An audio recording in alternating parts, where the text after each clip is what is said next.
I'm here with Project Find again. I've found some young folks to talk with about how they're using technology today and how they foresee using it in the future. Can I ask you guys to introduce yourself a little bit?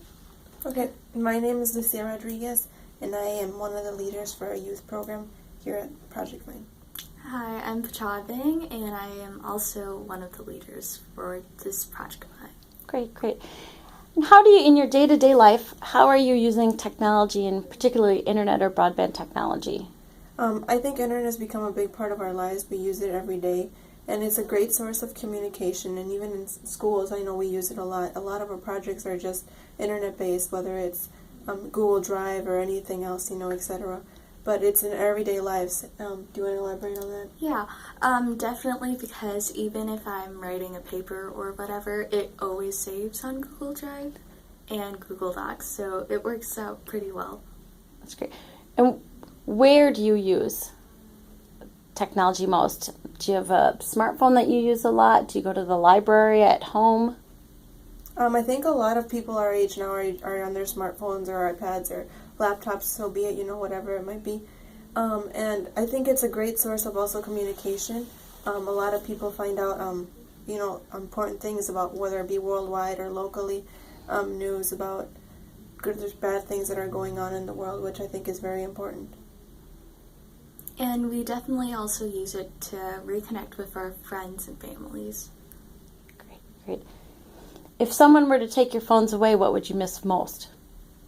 I think, like the communication part, how it's just a button away and you can talk to your friends or send a Snapchat or Facebook message, whatever it might be, Great. Do you ever run into times where you wish that the internet were faster?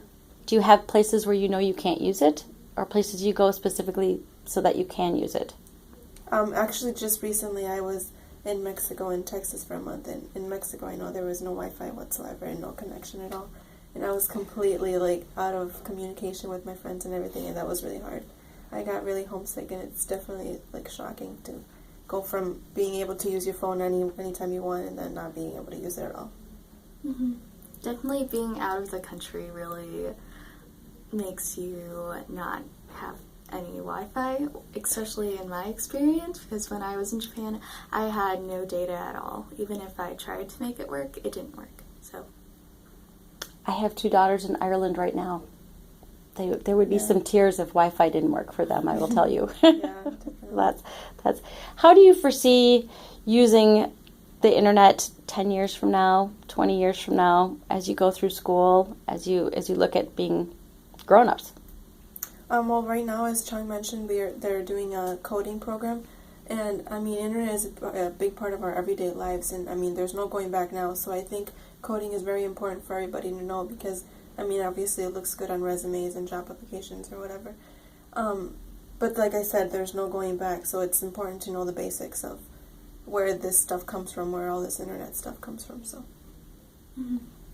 And I definitely see technology kind of taking over what we have, because as it's growing more, it's kind of spreading everywhere, and we're using it daily now. Now, both of you having had experience being in places where there was no internet, where it was extremely limited, would you ever move to a place where there was no internet? I think I would. Yeah, it would be hard at the beginning. It'd be hard to get used to. But, people over there do it. They're fine without it, so, it's definitely possible. Okay. And I think life would be a little bit easier like that, too. When you say easier, what do you mean? Kind of looking back in the olden days, how they didn't really have internet, but they found other ways to really kind of use their brains instead of just using a click of a button. Interesting. You both have a really amazing take on that. I think that's fantastic. If you were able to give a message to folks who are creating policy and creating broadband right now, would you have anything specific to say? No? I'm not sure. No? Okay. Well, you guys have been fantastic. Thank you so much for your time. Thank you.